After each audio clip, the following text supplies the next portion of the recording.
Hi hello everyone. ఈరోజు video వచ్చేసి veg Manchuria అండి. అంటే సోయా చంక్స్తో మనం మంచూరియా ఎలా ప్రిపేర్ చేసుకోవాలి అనేది నేను చూపిస్తాను.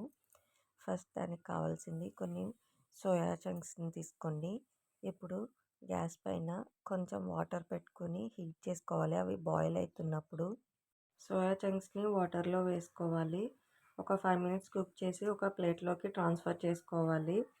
ట్రాన్స్ఫర్ చేసుకున్న తర్వాత వాటిని ఒక బౌల్లోకి ట్రాన్స్ఫర్ చేసుకుని దాంట్లో కార్న్ఫ్లోర్ నేనైతే 3 టేబుల్ స్పూన్స్ వేసుకున్నాను. మీరు ఎంత తీసుకుంటారు అనేది దాని క్వాంటిటీని బట్టి వేసుకోవచ్చు. దానికి మన టేస్ట్కి తగ్గట్టుగా కారం అండ్ ఆల్సో సాల్ట్ వేసుకుని బాగా కలుపుకోవాలి. మీకు చాయిస్ ఉంటే కనుక ఇంకా కొంచెం బాగుండాలి అనుకుంటే కనుక అందులో అల్లం వెల్లుల్లి పేస్ట్, ధనియాల పౌడర్, జీలకర్ర పౌడర్ అవన్నీ కూడా వేసుకోవచ్చు. బట్ అవన్నీ వేస్తుంటే మా పాప తినట్లే అని చెప్పేసి నేను ఇట్లా చేస్తున్నాను అనమాట. వాటిని బాగా మిక్స్ చేసుకున్నాక స్టవ్ ఆన్ చేసి ఒక పాన్ పెట్టుకొని దాంట్లో 2 టేబుల్ స్పూన్స్ ఆఫ్ ఆయిల్ వేసుకొని ఆయిల్ హీట్ అయినాక ఇప్పుడు మనం కలిపి పెట్టుకున్నటువంటి సోయా చంక్స్ని ఆయిల్లో డీప్ ఫ్రై చేయాలన్నమాట. గోల్డ్ అండ్ బ్రౌన్ కలర్లోకి వచ్చేంత వరకు బాగా ఫ్రై చేయాలి. అప్పుడే కొంచెం బాగా క్రిస్పీగా వస్తాయి అన్నమాట ఈ మంచూరియా అనేది. సేమ్ మనం బయట స్ట్రీట్ షాప్స్లో కొనుక్కొని తింటాం కదా, సేమ్ అదే టేస్ట్ వస్తుంది. తప్పకుండా అందరూ ట్రై చేయండి, చాలా బాగుంటుంది. బట్ ఏంటి అంటే మన క్వాంటిటీని బట్టి అన్నీ మన టేస్ట్కి తగ్గట్టుగా వేసుకుంటే ఇంకా బాగా సెట్ అవుతుంది. సో తప్పకుండా అందరూ ట్రై చేసి నాకు కమెంట్ బాక్స్లో కమెంట్ చేయండి ఎలా ఉంది అనేది. ఇలా గోల్డెన్ బ్రౌన్ కలర్లోకి వచ్చాక ఒక ప్లేట్లోకి ట్రాన్స్ఫర్ చేసుకోవాలి. ఇప్పుడు మళ్ళీ ఒక పాన్ పెట్టుకొని దాంట్లో 2 టేబుల్ స్పూన్స్ ఆఫ్ ఆయిల్ వేసుకొని చిన్నగా చాప్ చేసుకున్నటువంటి ఒక 2 ఆనియన్స్ని తీసుకొని ఆయిల్లో వేసుకొని బాగా ఫ్రై చేయాలి. ఇది కూడా గోల్డెన్ బ్రౌన్ కలర్లోకి వచ్చేంత వరకు ఆనియన్స్ని బాగా డీప్ ఫ్రై చేయాలన్నమాట. ఆనియన్ బాగా వేగకపోతే కొంచెం స్మెల్ వచ్చినట్టు అనిపిస్తుంది. అందుకే గోల్డెన్ బ్రౌన్ కలర్లోకి వచ్చేంత వరకు బాగా డీప్ ఫ్రై చేసుకోవాలి. దాంట్లోనే చిన్నగా రౌండ్గా కట్ చేసుకున్నటువంటి పచ్చిమిర్చి వేసుకుని బాగా కలుపుకోవాలి. దాంట్లోనే 1 టేబుల్ స్పూన్ ఆఫ్ అల్లం వెల్లుల్లి పేస్ట్ వేసుకొని పచ్చివాసన పోయేంత వరకు బాగా కలుపుకోవాలి.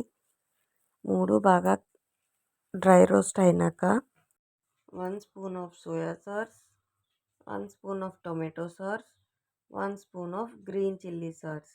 మీ దగ్గర రెడ్ చిల్లీ ఉంటే రెడ్ చిల్లీని కూడా యూజ్ చేయొచ్చు, నో ప్రాబ్లం. నా దగ్గర గ్రీన్ చిల్లీ ఉంది కాబట్టి నేను ఇప్పుడు గ్రీన్ చిల్లీ యూజ్ చేస్తున్నాను. ఇప్పుడు దానిలో మనం కార్న్ఫ్లోర్ మిశ్రమాన్ని యాడ్ చేయాలి. కార్న్ఫ్లోర్ వాటర్ అంటే ఏంటో అనుకోవద్దు. కార్న్ఫ్లోర్ని ఒక బౌల్లోకి తీసుకుని దాంట్లో కొంచెం వాటర్ వేసుకుంటే సరిపోతుంది. అంటే టీ గ్లాస్ ఆఫ్ వాటర్ కన్నా ఇంకా తక్కువ వేసుకోవాలి. అలా వాటర్ వేసుకుంటే కార్న్ఫ్లోర్ వాటర్ అనేది ప్రిపేర్ అవుతుంది అనమాట. అంటే కార్న్ఫ్లోర్ ఉండలు కట్టకుండా ఉండడానికి అని చెప్పేసి అలా కొంచెం లిటిల్ బిట్ ఆఫ్ వాటర్ వేస్తాము. వాటర్ వేసి దాన్ని బాగా కలిపితే సరిపోతుందన్నమాట. ఇప్పుడు ఆ కార్న్ఫ్లోర్ మిశ్రమాన్ని కూడా మనం యాడ్ చేసుకొని మొత్తం అంతా బాగా కలిసేలాగా యాడ్ చేసుకోవాలన్నమాట. లేదు మాకు ఇంకా కొంచెం పలుచగా కావాలి అనుకుంటే కనుక ఇంకొంచెం వాటర్ని యాడ్ చేసుకోవచ్చు. బట్ నేనైతే యాడ్ చేయడం లేదు, నాకు ఇలా సరిపోతుంది.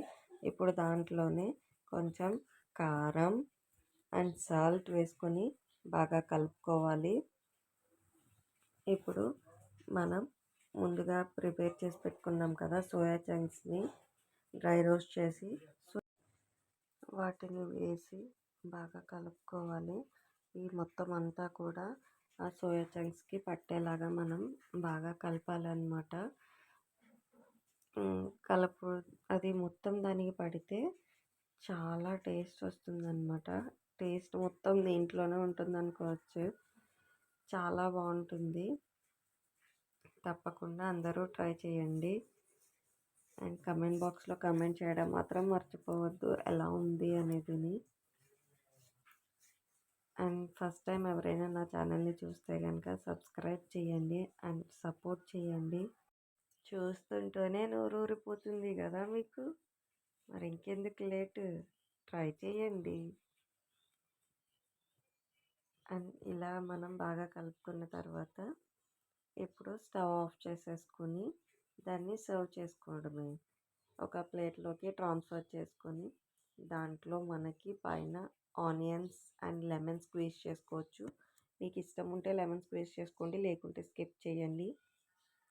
ఆనియన్స్ వేసుకొని సర్వ్ చేసుకుంటే సూపర్ టేస్ట్ అండ్ ఎమ్మీ ఎమ్మీ మంచూరియా రెడీ.